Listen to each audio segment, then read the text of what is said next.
студиото е писателя Мартин Ралчевски, чиято книга "Не затваряй очи" бе екранизирана и вече може да говорим за началото на православно игрално българско кино. Ето, това е книгата.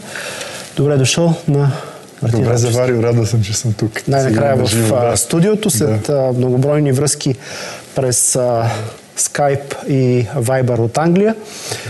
Преди да започнем разговора, предлагам да видим много кратък момент от филма, който не е излъчен, ще бъде показан през ноември.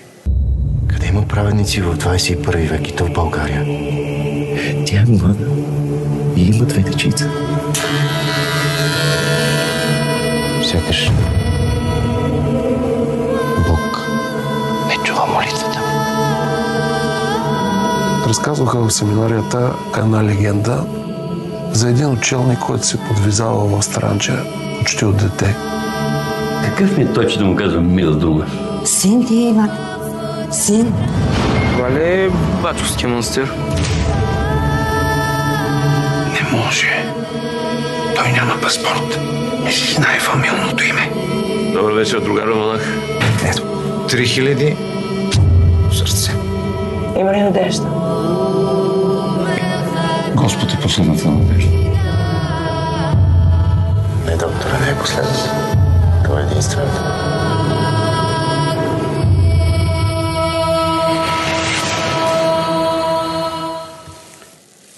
Кадри доста обещаващи, още повече такова присъствие на актьори, които няма как да бъдат подминати.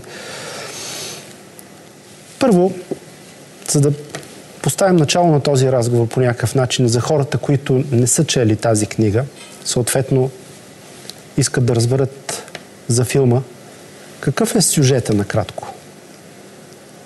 Накратко сюжет е... Това е книга за любовта и вярата. Не знам дали трябва да се разказва, да не се... Един свещеник има болна сестра, която умира и диагнозата е... Тоест, тя няма да се оправи. И става въпрос за неговата безкрайна, дълбока, истинска вяра. Това е отец Павел, който е един такъв свещеник, който аз бих искал да познавам. Аз, като автор, така съм си го измислил. И тук имаме преплитане на действието с един друг монах-отшелник от 1981 година, от Странджа, от Ахтопол. И тези двама отци се срещат. Сюжетните линии... Сюжетните линии не искам да ги разкривам до край. Няма да ги разкриваме, но като време можем да кажем, че се преплитат... Минало, да, имаме минало, имаме настояще. Миналото, нали, в комунистическия период, 81. Както видяхме от репликата с "Добър вечер, другари монах". И настоящето. В книгата те върват една след друга. Така съм го написал, но в сценария, на който аз съм пак автор, нали, на сценария, го променихме с режисьор и продуцента, го направихме да се преплитат, защото така просто киното го изисква да е по-динамично. Тоест имаме минало, настояще и минало, настояще. И накрая ги съчетаваме двете в едно. Това просто е едно чудо. Кое е случването на филма ли? Случването на филма. Случването на филма е едно чудо и аз слава Богу, казвам, нали, Господ да благослови това нещо, нали, да се случи. 2009 година беше за пръв път, като гледах филма "Остров". Той е известен, нали, руския, който е за вярата от начало до край. От 2009 до 2024 година сигурно съм единственият човек, който не спря да рови, не спря да се моли, не спря да иска да се случи това нещо. През какво съм минал, аз и знам. И в момента е... Нали, то предпремиерно, нали, предстои още няколко месеца, не се е случило, но филмът е, нали, сглобен, предстои. Не мога да спра благодаря на Господа, че това се случва. Аз си мислих, как може, нали, руснаци, украинци, румънци, гърци, арменци, грузинци, всички православни народи, нали, да произвеждат толкова много православно кино, игрално, а ние да нямаме.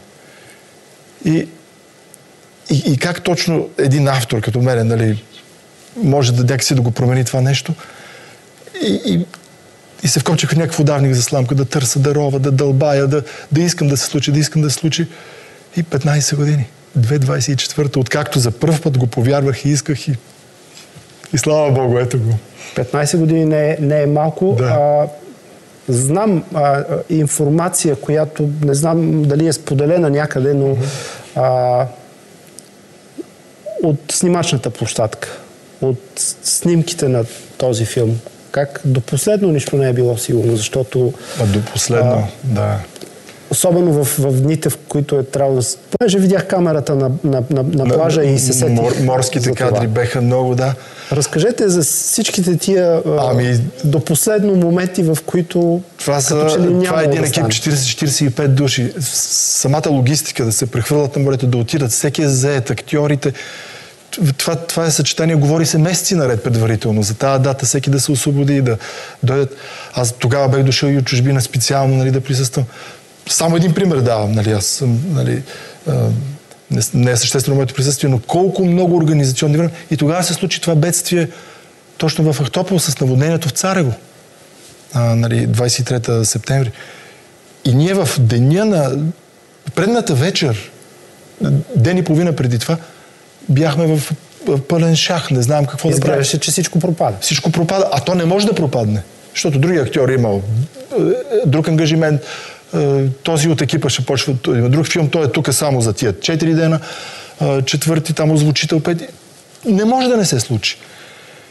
И това беше някакъв ужас. И ние трябва да се преорганизира това цяло събитие на друг плаж, да се вземат разрешителни в часове.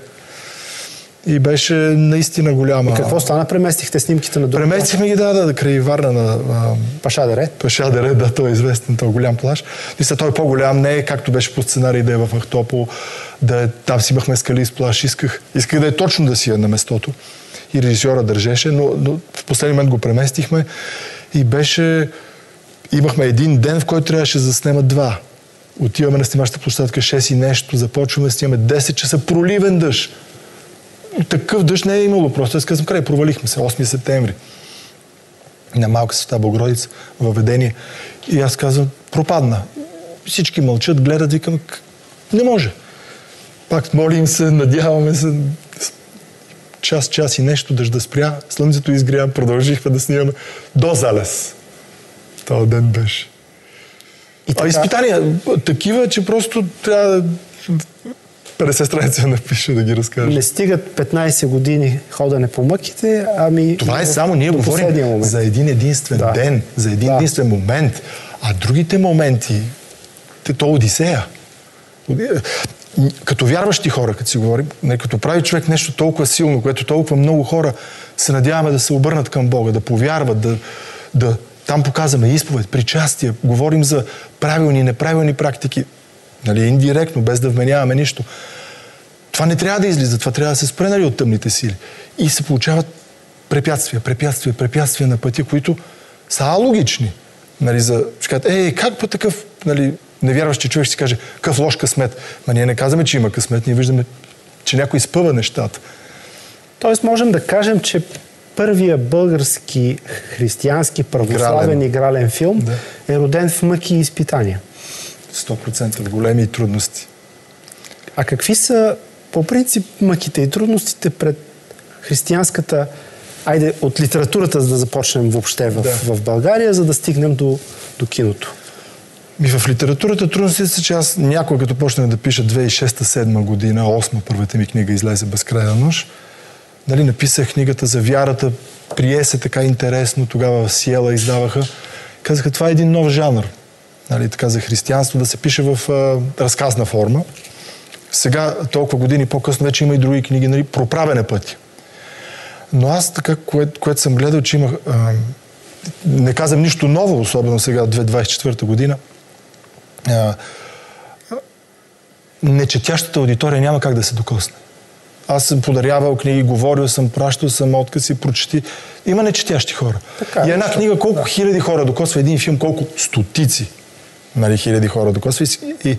И си казах, този образ, това благовестие, което аз се опитвам чрез книгите да достигна до светските хора и да ги въцъркува, да ги вкарам в църквата, слава Богу, нали, чрез Божията помощ, нали, съм просто много ради, трябва да стане мащабно, трябва да има, да се прокара и пътя на киното. И аз си мисля, нали, това, което си говорихме и с продуцента, тази съпричастност на всички хора, които искат да има християнско кино, да отидат на кино, нали, да посетят киносалоните, нали, след няколко месеца на есен, там когато излезе, ще отвори вратите и за втори, и за трети, и да се прокара пътя, нали, за християнско игрално кино. Смята ли, че това има бъдеще в България? Сега ние сме на прага. Не знам. Много се надявам. Много се надявам. Същото беше преди 16-17 години първата книга, като излезе, със свито сърце. Дали ще има втора? Подобно в много по-голям мащаб е сега, нали? Ми беше свито сърцето, нали? Така ще видим, нали? Ако книгата се продава, ще ти издадем втора. Ако не, вика, това ти беше опита, защото, нали, това е една ниша. Така че аз не знам как ще се приеме, нали?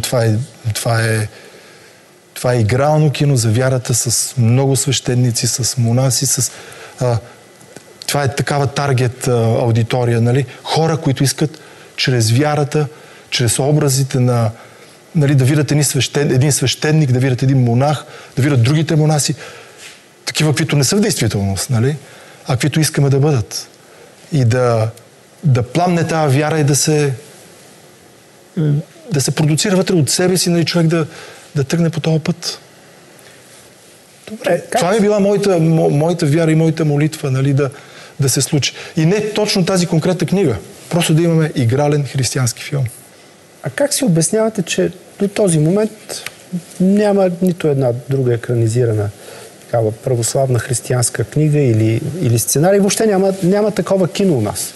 Ние сме го говорили и с тебе, извинявай, че не ти просто ми е по-лесно. Говорили сме го и в предишни предавания.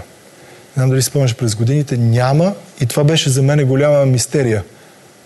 В лошия смисъл на думата. Що другите народи имат, а ние нямаме. И си го обяснявах като ние трябва да ги догоним. Ние не може. Ние сме християнски народ с вековни традиции, с корен. Ние сме дали толкова много на другите християнски народи. Ние не може да изостанем в това нещо. И аз си казвам, това е едно изкуство, от което допреди да се случи този филм нищо не разбирах, което влиза направо в сърцето на човека и в душата. Поне при мен е така. Аз като гледам игрални филми за вярата, за християнство, макар че съм вярващ човек, нали, и моята основа си мисля, че е твърда и силна, пак се просълзявам и пак изпитвам много дълбоко така, нали, съкровено чувство. Идеята ми беше за тия хора, които са с единия крак, така наречените на Великден и на Рождество Христово, които ходят на църква. Празничните християни, нали, които са благоразположени, които имат вяра, носят кръст, че кръстени са, но не са църковни хора. Да се обърнат, да се приобщат. И си го обяснявам като дай Боже да поправяме сега пътя, да има втори и трети, дай Боже. Дай Боже. Да. Добре, за теб, понеже минахме на ти. Да. За теб кога започна всичко? За мен започна след гледането на филм Остров 2009 година. Както казах в началото, 15 години. Имам предвид, не спря да угасва това при теб нещо. започна момента, в който си даде сметка, че искаш да напишеш първата си книга. Още преди филма. Първата си книга я написах, това беше 2007-2008 година, като желание, когато бях в Мексико.